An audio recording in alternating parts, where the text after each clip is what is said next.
Hello friends, Adam here with FED. Today we're going to be looking at another trailer, or another gameplay snippet from Fire Emblem Engage. This one starring Celine. It's actually some pretty cool animations and stuff we'll look at. But before we get into it, please subscribe. Help us reach 25,000 subs before the end of the year. And let's get into it. As we usually do, we will watch it together once, and then we will talk about it.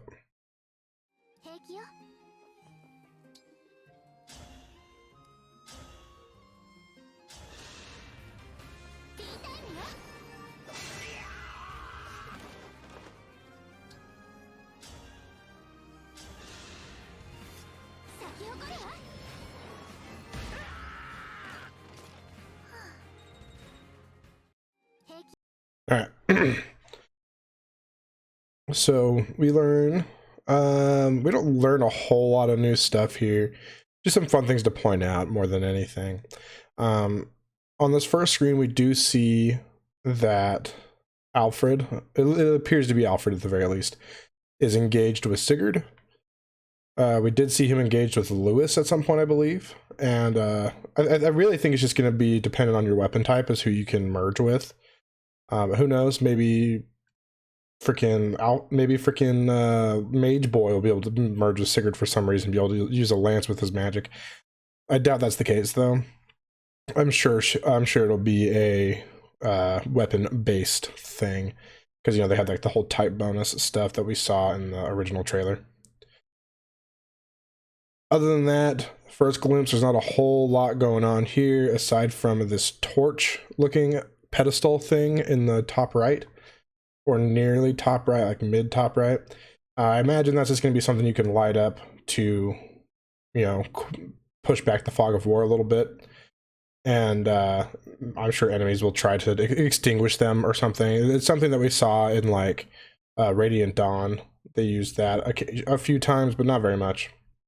So that's a fun way to introduce torches into the game. I wonder if torches will be here at all. And I guess also cool confirmation that we do have Fog of War. It's pretty typical Fog of War post Thracia, where you can see all the terrain and everything, but you just can't see enemies in the fog, right? So I'm okay with Fog of War returning. I think it's fine as long as it's handled well. It can be kind of annoying when enemies don't follow the same rules as you, but I don't think Fog of War's never bothered me that much, I guess is what I'm trying to say. Okay, moving on. She chooses to attack, and we have a weapon list here. Interestingly enough, this first weapon listed is a slim sword, I assume. That's what the translation told me from Google Translate. That is a slim sword, and then the tag at the bottom, like it's a caption, is a thin and easy to use sword or something along those lines. And also this third sword is an armor slayer, and then of course just an iron sword and a fire tome. So I do like the little icon showing that it's effective, easy enough. Also, when Celine is selected, the green axe man over here has his green axe icon with the canceled out symbol. Like it's like a prohibition signal. I mean a symbol popped up. So which indicates a break as far as I can tell. And she doesn't really have any skills that say, oh yes, this is going to be a break. Unless this weird little flower skill in the bottom right means break. Like it's going to be a break thing. But I really don't think it is, because in other trailers we've seen that it's been a map effect that's affected other units when they're near her.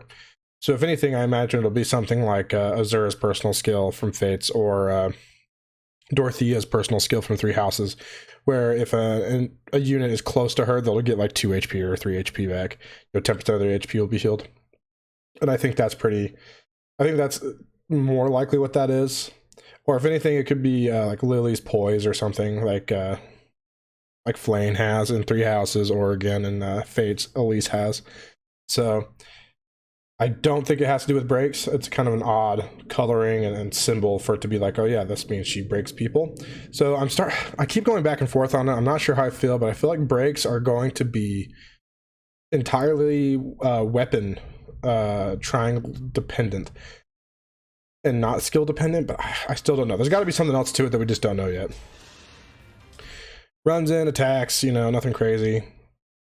some pretty animations we get to see. I do like the X's here showing that, like, yeah, that attack's going to kill you, you know, on this battle forecast. Really clean battle forecast. I think it's pretty easy to understand.